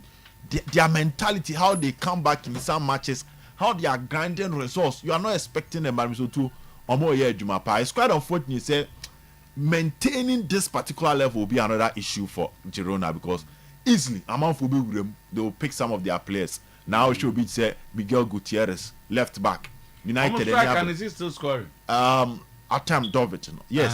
But it's a Napoli penal. So Momorat back no City attorney that go City. So Omo City was our relationship. Say Pep Guardiola nyano. Yes. And now here City. City wa here City. Obi say ka work say no o fade out kakra. And Obina Saudi no obeko. Now whether one Cancelo will come back could be a different issue. No. Definitely Girona hono is to amanfo be wure them. Inte be den for them to maintain. Even Eric Garcia, former Manchester City player, our ball Barca all no. Barca won their player back. And for them to even maintain him will be a different story. Inti yenye transfer season proper no. Omo ye lusu omo chire hono about be 3 and imagine other positions amount for be wura. So good job done by Girona. Almost my excitement this particular weekend. Now Mr. Otuo, away from that, we have to come to the Premier League. And Haaland is a complete beast, Mr. Otuo. There is no other word to describe him. I think sir, in terms of goal scoring. He's that machine. Every club being here be. The kind of consistency audition the game in Mr. Otuo-Acheampong. And we develop when it comes to the physical battles. And what do you say defenders be bullying adding. Now or exceptional movement. And we told and now say go send no confidence our the bob and what you watch his fourth goal. Baby Ojina when you're an excellent first control. But the recovery was spot on. Now he goes to the left like 10 and I Robin like a typical winger. Born than the left foot, so now they are cutting. No shoot to look at the confidence of the Bobo Born at him, and he was not even celebrating because why him. And so he's also one person. Yes, he born about for his decision making. The decision to join Dortmund and move from Dortmund to Manchester City to a because at City it looks like a Diana prepare man say oh the audience but time Diana present to the client because at City the kind of supply so now what is this fourth goal baby a full engineer ultimately locating with the shot spot on ball near pinpoint so we have Foden supplying De Bruyne supplying Bernardo Silva supplying Jeremy Doku supplying Rodri so surge forward no Drew final tether the focus now so searching for Erling Haaland so too the guy has a lot to do and to City na Guardiola to also Premier League teams in there. Fastest player to reach 50 goals. Goal king looks like Oyaji in the back to back because after 4 goals, no, Wasachi, Abrante Fen Kopama, and City for natural say a cabe 6 matches and a cabe 10 matches are season in season out. No, they go for the kill and then we'll be so but transfer of him at 11:15 we are back home. Mr. Otuo, may Sunday born again link be into one share mamena with the so yeah ready I'll come to that. That was Dreams FC against Bofakwatan. I'll be Abrante be say penalty yeah. That penalty did not result to a goal because the goal was scored later. But there are questions about the penalty for me. So too, this is it. Ball no inside now. The challenges go on and on and on, and this is what led to the penalty. And it was a player not clear ball and yes, and our dreams in a check green. So this is the penalty. Or clear ball we answer. Yeah, this is the penalty, and it the referee points to the box. Yeah, referee for where they say yeah. Kofi. Referee they say. Jodi Kotokone a Diana game war. Oh yeah, no, I don't know catch them young referees now. But we'll move to the ranks bar. And so on one of these I'm gonna go this out Diana matter. No necessarily. Oh, they are working. They are working. Working with the asset. I said no. They are working. They are working. No, so I say Saturday I told you here say me was a Ransford I tried the view of Facebook. Now what is it Ransford also? Oh yeah, now come catch independent Ransford. That was Sunyane West and Sunyane East. Yeah, and omunya akon Ransford was a baby edu no. Go nice ah. Ono na ono kwa betimi abo omo. That dom na we dey yeah. Omo an call ho say the way a omo ye krumo no mo ninje. Na one MPO baby wan. Honorable Chairman the form Chairman the na alternative right. Yo ma hu no. So the name minister na regional minister na mo yini fi ono oh. And na say we dey it's very interesting pa because I don't want go primaries with there's no interest so cool the nipa no na call no yes into after people from where you know who say they say believe say I said chairman no come off the thing say enough is enough na so no say when but delegate in India or call primaries in India you win because and we go win. And you know more chromophone now comes Ransford. Ransford, the other video on conduct me idea. Only a jenkwa. Okay. A 2 pro. Just why was already independent? Yeah. Chromophone, I say a people fan at the man. So, Omo park no. Omo discuss about chief for 1 for first camera and from sport Ransford campaign. Honestly, I want to cover you. Yeah. Oh, easy. Oh, that's fine. Was our investment to Chromo? Yeah. So when Matum was on the throw first, Mammy, about the penalty against Bofakwa. No, cause very shameful. And the penalty was indeed shameful. So we need a penalty in the but eventually they won. And then penalty. Penalty there. Or say no. Aziz say no. Last minute and the dreams take and money 1-1. And that was the moment times to be a buffo. You be relegation. Yesterday's game. This annual game on boy. Coronation Park. Do you want to see? And so what does it mean? But for so many band, they were very careful. They were very careful. For the first time. They were very careful. Okay. But that's so many inquiries. Now, Mr. Otuo, talking about yesterday's game, the job is getting difficult for Great Olympics and Bofakwa. But light has started air shining or clubs like Heart of Lions, Karela also, or their fight to survive. But Heart of Folk should also be careful. Mr. Olympics lose 1-0 to Midiama. And now they have an outstanding game against Dreams FC. So they still have the chance. But they will be playing against Kotoko in Kumasi. And then they'll be playing against Heart to Folk. And these are two matches. Clubs ni any good standing. Say Oya Wanyin say on our points I have to Tuamon Chimau. So based on matches now I share this weekend, Olympics and Sometymer because now with 33 points, yes, they have a game in hand, but they are closer to relegation. Don't forget Dreams FC. Before the next match they will be played, game against Bechim, any game against Legon City, and then I home, some of our standing matches home, away, home, I have bought every home before I bought Heart of Lions. Now, when you look at the table, you don't see light for teams like Great Olympics, as against the kind of fixtures they do. Now, but for Katano, fine crowd. Yes, so too. Anyway, there was a round from home. Yes, and then no game, to a bet me sell out and tile because now Dreams FC with 32 points. Only 2 matches home. Dreams the same relegations. Yes, about 38. So to the moment about 38, he has a game against Heart of Lions, which they can afford to lose. Yes. Also, it doesn't look good. It doesn't look good. And matches here. But before all this, we have to look at the matches. Yes. They have a game against Kotoko, which is their last game. Away. Kumasi. So they forget about that one. And I say, Asante Kotoko. Oh, Kumasi. Asante Kotoko. Let's catch you know, the issue with Kotoko is that club biano in a way. In a way. And you know, time now will be here. If there's help in football, be here.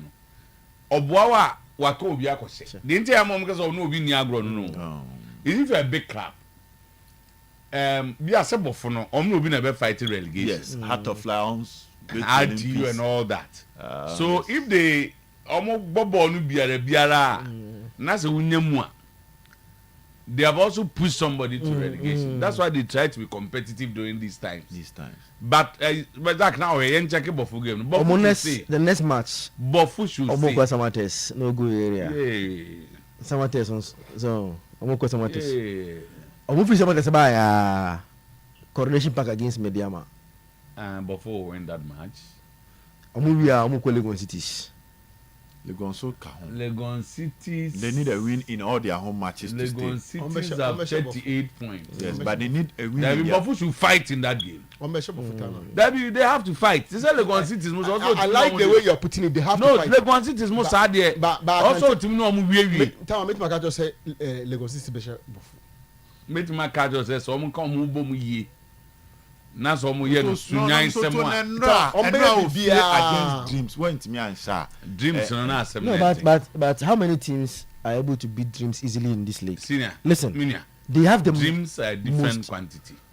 Fair officiating says that in the league. Untimi Shenua, don't forget they have a very very good team.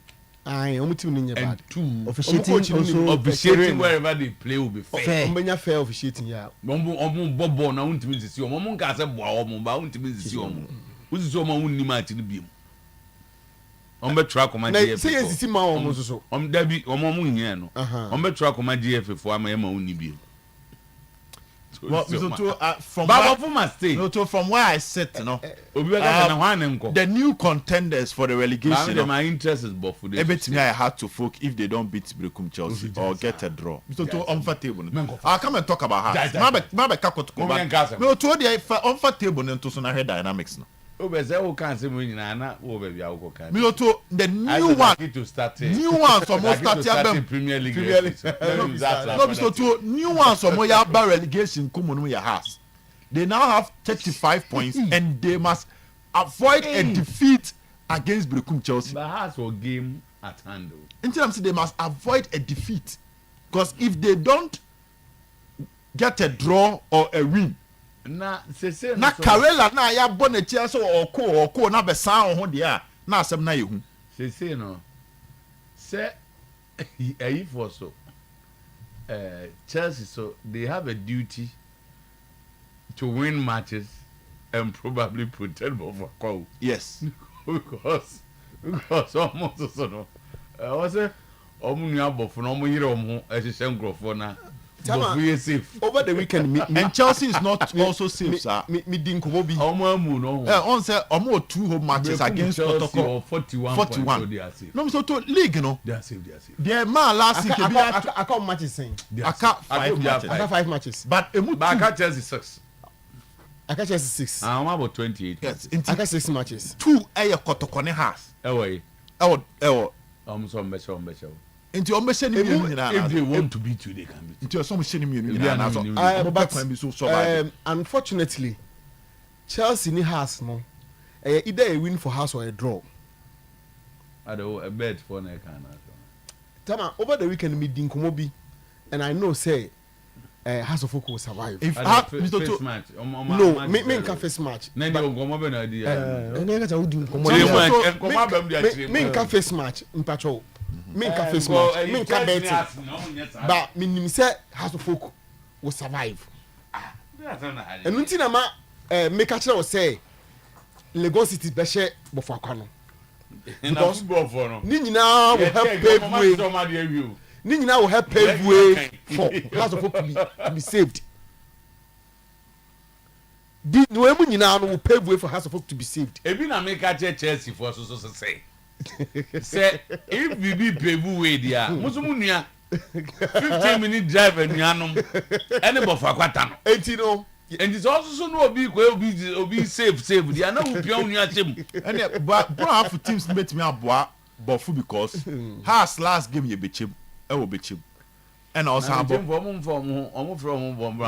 say House of Folk net 3 points on Wednesday. Be as if they want to help Bofakwa, then look at the between match. Mom, you didn't come on quite said we said aboa. So are you? I'm in football in this. Also be born in the year and win. If by so doing, say unia because one drink as all go home. I'm will be a moon. No to say house. No to say house. But people who have any you. Sounds so be in the home. And the board the answer what FIFA will not allow. And it's all about go. But so come on, I'm going to say you don't said I'm encouraging fair play. Do a Chelsea. Chelsea, I now has a son in a hunche. Aha, Chelsea, so say house nyadra. House nyadra. Abo mopa. But so move free. Brecum without a point. I mean, can't just a relegation community. Teams on one count.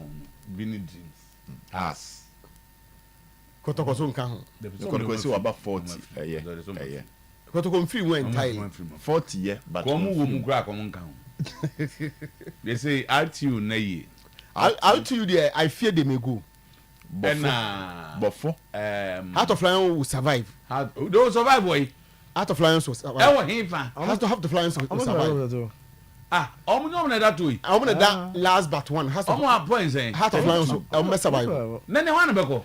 It's only a 1 point behind. Because the Lions, Lions games are not look at their recent. Games. Their next game, only Dreams FC. Away. But Dreams were 2 matches of a boy flu as an Dreams will beat them so too. On 2 matches a flu as an Mabon. The bedroom no in the position. Dreams will beat them. At this stage, Heart of Lions now, okay, you. At this stage, you will not see a lot of draws. It's win. They beat you, and if there's anything they can do, they do it elsewhere for you. Go ball draws now. Now or points no hard. And I'll pick 3 and see what happens. Until I make us say Wednesday has match. I do say the calculation is that 3 points no until now Dreams will survive the Olympics. Olympics they are in trouble. Some they didn't and I'm supporters no but you na the video na to so and na man ko bo referee in run no say o ko bo referee banu free home dia wa time ka Olympics I dia go kan referee eni o ba na o ko han no wa na ko han ye na me ya bless na chatama o chatama na ya bless na ye den on kan officiating officials no ba se ni nua no ma ba usually ya na obo awon e no ko fa aka we bro on bobo yi we e wo Accra Stadium ni Accra Stadium and I just send which side of the stadium other referees no mix zone side baby media gate na time media time so on no nti nti tennis court na watch the home no and gate na national security for and supporters ni ko ho ai no mo go there say almost referee kese ko jipa na team and the referees no way referees no omunya man omo befo na say driver ni jina ho ye den to move down aka ni mo jina ho ye den say aka nya the best never I'm so to no Uber driver the bo bia onya asem nti supporters is onya ho so mo say the car nipa no mo bo ni e cho mo ma mo Uber dey so mo nya referee Mr. Tuo ya charge o mo e na charge o mo see na there e na charge o mo no pay ya referee o mo nya o mo hwe e na charge o mo no pay e na charge o mo no pay okay min kind is it for we are now? Okay, so let's say this is 7 minutes ago from Georgia Free. I have today received the decision of the Court of Arbitration for Sports CAS regarding my appeal against the decision of the elections of the Ghana Football Association. The CAS in their decision have upheld the decision of the election committee of the GFA. I take the decision in good faith and I express my sincere gratitude to everyone who supported me during the period. No. Okay, Senate as a CAS election committee for no DBM. Yes, sir. So the status quo continues. Okay. But so Mr. To that is it. No, but Mr. To where pure harassment. Oma harass you more, and Oma put to fear. Oh, referees no. Referee should not finish the game. You see, in such a way that where are the referees? If this is the evidence, where are the referees? No, but there will be the word of the referees. Referees no. So over here. Obi ayo to ebi omo na gina ba ko na share black no to ba ko na share black obi abutu supporter no ba ko kra say uti o share black obi abutu no supporters no ba ko kra the referee gina bontia Dabi oni referee no ma twe na omo butu no no so to nya no bi butu obi oka yim unso wo yo Dabi to obi to na butu obi apowe ka kire wo twa no se wo twa o de nkakasa be o sha o de nkakasa ka se wo twa so and clearly the news said the end will be something else. So Olympics are also in danger. Now let's come to Kumasi. I think say Yamaha's for no who the entire some kubrekum no mutiko bon more based on the league table. No. Now and no corresponded year, and it was a good game. Once again, so they've not lost in 3 games. In 3 games, and that's the first time in the second round. I hear something like this from Kotoko. The first 9 matches. I think the pressure from the fans and the visit to Fikesium are a lot of works. Once there's a pressure makes diamond into a force. No, what has changed on the team? One, there seems to be this kind of unity around the team. Ogum is now calm and less aggressive. as compared to previous occasion. Now you see the first coming Ogum no kakra in him than Ogum na yehu in the second coming. And only me ya adwene senka. Enye sabi intervention from Otumfo mensiane ade na nka edidi mumu sa echi. Na nka omuyi coach na ka mistake ba. Debi. I know say Ogum na nkasa will admit say modern boy no deserve see a permanent. Yes, Samre no modern boy na no bono. But now that things have changed. Say unya abotra, you can have issues resolved. Oh, of course. So if it's about the resolution of the issue, I don't know what you're. But if it's about modern boy na no done this abre no. Some modern boy na edit results ya be. The oyen is say. No, when this is a joint task force behind Asante Koroko. Nti Ogum that time ne die say ne ebo na baso no. Otoaso say e bia ye nominate coach of the man to beat me with them. But they no ye ne die na on deserve so ye coach. Based on the modern bono because it was terrible. When you have 4 points out of 24, you don't deserve to be a coach. But when you have 7 points out of 9, I feel no about the Kotoko level, no about the Kotoko standard, and we'll give him credit for the changes. Okay. One, the return of Frederick Asare. And Munyabo Tremano, he's doing the work because he has the experience to do it. So when Nyabo Kati across baby the task force behind Kotoko at the moment. Another thing, at least the presence of the fans, the presence of the circle's leadership, you can't take that away from any other course behind the scenes. Right. But so on the field, you give the coach credit. I mean, for now, in the last 3 games, it looks like Ogum's decision making, Mr. Tuonyane right.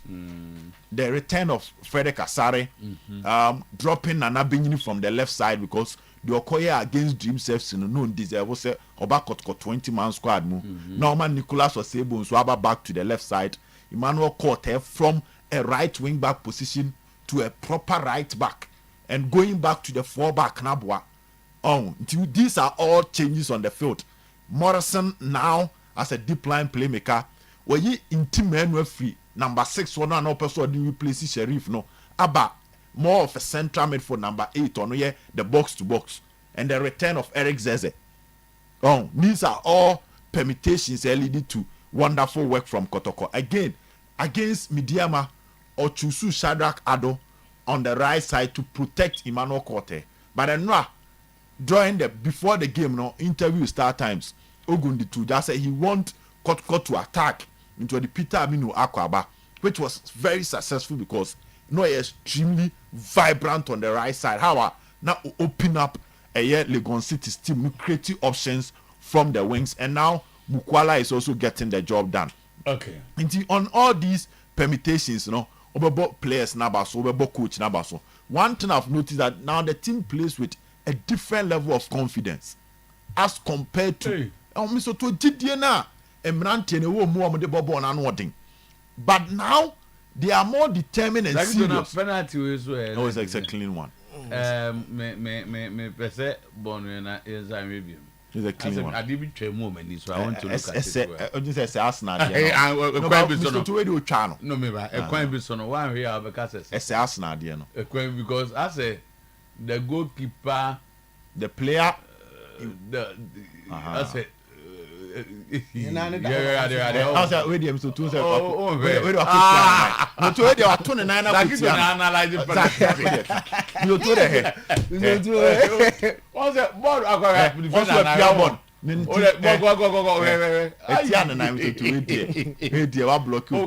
that was a good penalty. That's not was a good better than Arsenal. One thing about Baba I said, Ura penalty box, then done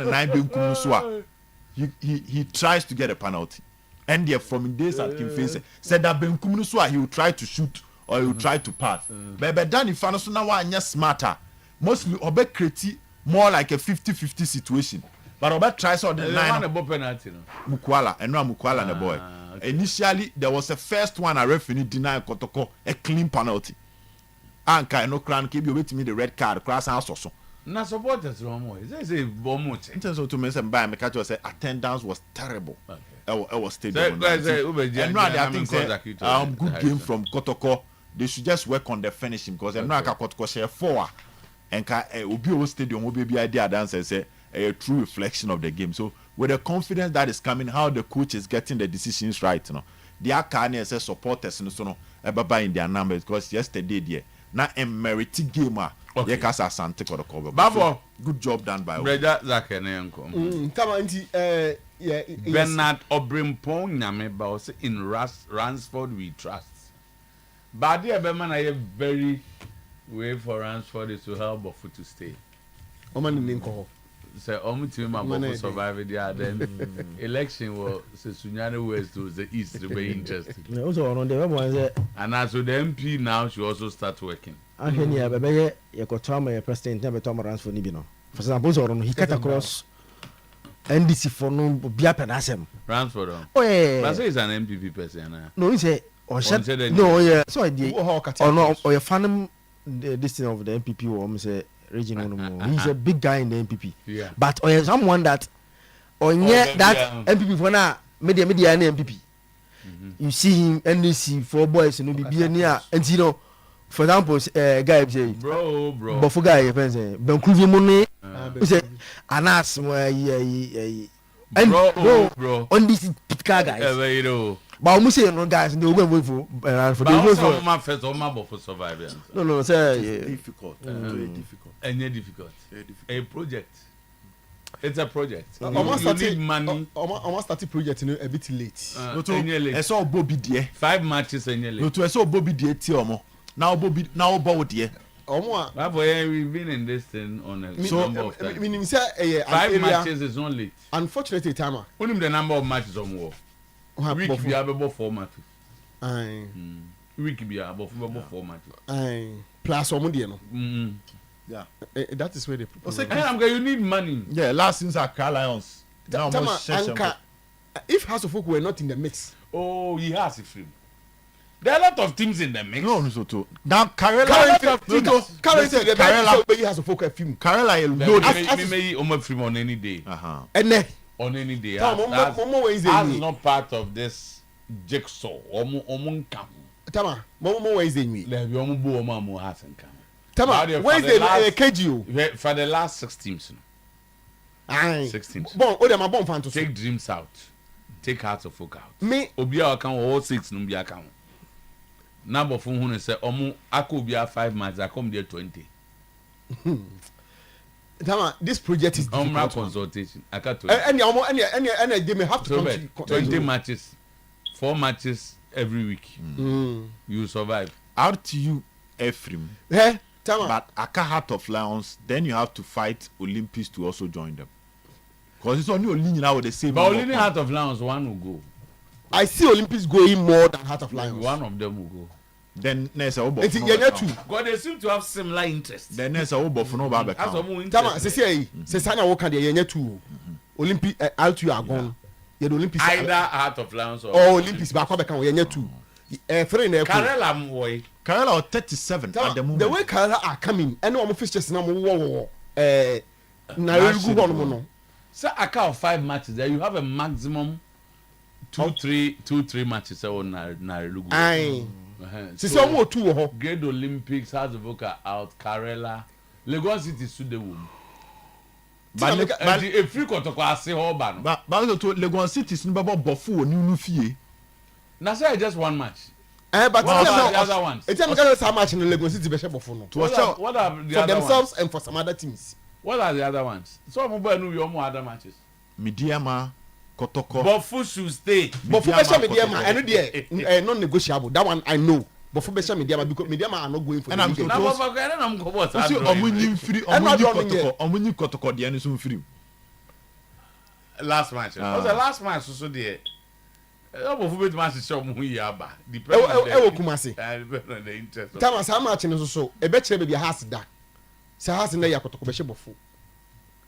Na there are some now again. See my catch say the has that the yakotoko be. Oh, Thomas was 35 points. Take Heart of Folk out of this whole thing. Thomas, we say when we use the word jigsaw no. Take Heart of Folk out of this. Thomas, has of for now they are not ready to take themselves out. We are my friend bro. Every answer. I'm so to but funny stay near you one account. I say no go ba for 80 before na you way. Ya don't feel American I no afraid. Maybe you need kasa I think omu nyina some back. Radio bad you say kai. Omu nyina omo be America for now. Omo be yes dressing room ni. Omu nyina no some bet must say Sometymer Park one season penalty and goal. But he said they are heading. It's getting difficult. I too late, a bit too late. Yeah, we late for 5 matches is on late. Tama, we consortium ebe e wadwuma yo. Bro, but would you stay? Because me din komo na do we na me hu say Carrera will stay. Bro, more 20 matches to play. I could be at the 5. Heart of Lions will stay. And all these things we have about 4. Tama Pacho, someone that to Sanhei Fishes Libyan. Carrera and Heart of Lions stay. Ghana League they do now takes Heart of Folk out of trouble. So Carrera and Heart of Folk any out you stay here. A year Heart of Folk fit trouble. Has in cancer na ye can over for so man. Tama no more that saying, almost that 13 fool. They are not part of this. Debbie. Who they are saying you about 2 weeks time. Has in cars come na eat. Me see has a film. At the corner, all can we say I'm a has a film. You dreams a film. As I didn't know I didn't confirm be kwakushem. I don't make no. Someone bet my shame no doors. See head there. Olympics neighbor for corner omutimi shem. Because one kasa why you dreams a fiho. There be me say dreams in come. Enti ye dreams say therefore me say dreams are nine because either Olympics or Heart of Lions one will not survive. So therefore when be never come. Na abeye miensa na abena ba abeye Bofo, Carrera and then Legon Cities. Yeah. Anyway. Ta enra media naza kitu ka free mo. Otimi kwa sha odom anyina ho. Operations omo yer to.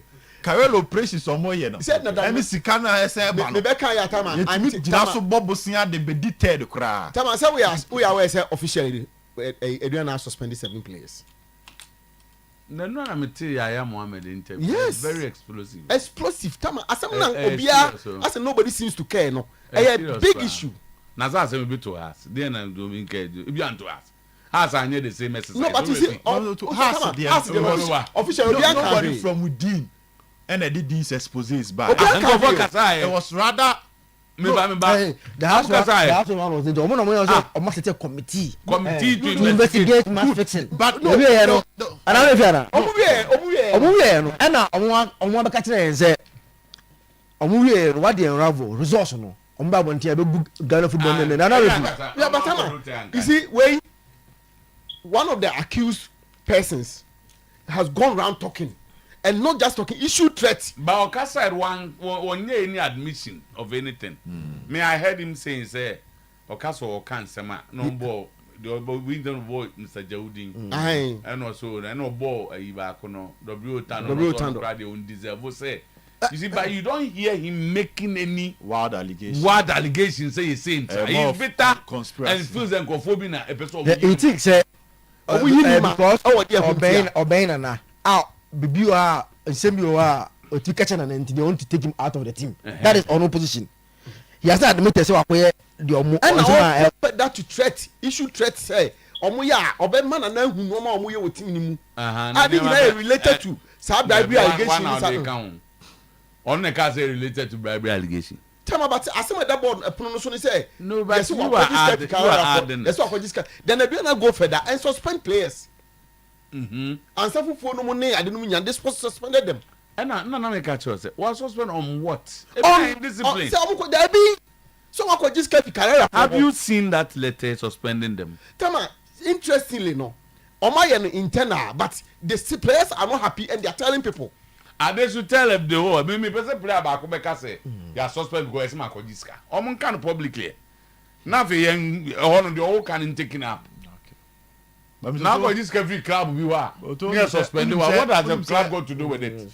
How do we blame Adriana on this? So 5 matches to end the Ghana Premier League. And these issues were no Nyama Besipa. And this is where you expect the Nyama Besi. Nyama Besi. Enti Tama me say me mom dear Enra I was not happy with images na yeah now stadium also grant and go back me ko pa enu apena ekotoko match se na apena man na no match mi sa wanko na o say ya o ba se mi timi ko match bia obvious no I'm so say any Liverpool dey crash in ten one Liverpool match ko me say first half no Tama so the was best so how I look for matches at all continue Newcastle Chelsea enti misre enye charge if na charge but fine but you see beyond your charge no I think it's say omoma e me ni ko product na ye ton ma wiase no emu nsam se e bi ni se ye ton ha ye kan emu nsam ne ya adoso na no na ba she he for da kwatena center circle say omaya mo ball see e to ball mo babo no ade achi ye no na ebinom no ye sre omo mo he league ni so no me dey na me more interested because tama say league ni uton yi a ba wo betuma ton yi a ye se ne a wo besiesie ade no na ma mo betuma ton yi enti ye sre mpeni for no mo he so no ade ni siesie nso hia wo be charge ba wo charge wi a enkosi hwe if you are not protecting the sanctity of the game. Okay. So enti there be am refer na no yampon say was sporting integrity. The sporting integrity is very important. Na ka 1 point no ma league ko champions. Oh, Petro Cup. I'm Champions League. I'm ko Champions League. UEFA Champions League. Yeah. I'm this I saw a busy. The FA must be interested in protecting the sporting integrity of the game. Okay. Something that I'll keep hammering it because I don't never make. Thank you very much. Bafwa kotoko edase. Relegation ede. Express Group. Ewo Asafu Labour roundabout to Kumasi ya. Omo first light or Kaneshi. Unim Temakakra Community 18 Lashibi Goyle Filling Station. Sunyani Ransford Sunyani. Obviously Ransford is our own. Both NDC and APP are with him. And Ponsanta Bri. Bernard Obrimpong Nyamebasa Ransford has the Bono people at heart. He will serve us and not go for personal interest. Wow. Bro, I said the people are with him. Bro, Sang City Hotel, one of the best in the region. Osa was Sang City radio station and has interest in other radio stations. A local young man, very successful by his own standards. Our boy, and Bono ne sunyane for some beso kujina mrase bejom. To only flyer and Ransford is an independent candidate. A seater, MPP has always won it. Always won it. Another interesting spectacle there. Yeah, but batu beso kwa mana niko sunya de sa ye adwuma. Study and work abroad. Express Group for never boa. International test IELTS TOEFL GRE GMAT any the account no mo ye obeso ko USA ko UK Mati Gideon ko amboatenka Matenka Gideon is in town and me huno stadium wow the latest burger in town we met at the stadium no be wa chicken ho de yempe plan la bia o obeba film approach de yo approach ye pa enina ye hwese na mbe boy ni etimi akọ bo kakra na afi obesa kwa na ko bo kakra ye ko bo kakra unya be 3 years bia obesa kwa na da mbe bua ko bo abi se wa di ka kwa be mi asase num unya be 3 years continuous bia oba be ma he boys no uzo mba na edidi eti Gideon abedru enti obesa ko ni nyina Express Group ena de obekọ Zaki to dey say uben na ebe mna ko de ma onko because obesa on pe on ahaye mano e dey nya bia beko Fre Express Group abesa ko abruchi Fre 055 555 0067 055 555 0067 Sesia Yewi Osborg Enterprise ope slightly home use quality and affordable TV packaged nicely in a box from UK na opa and no then contact Osborg.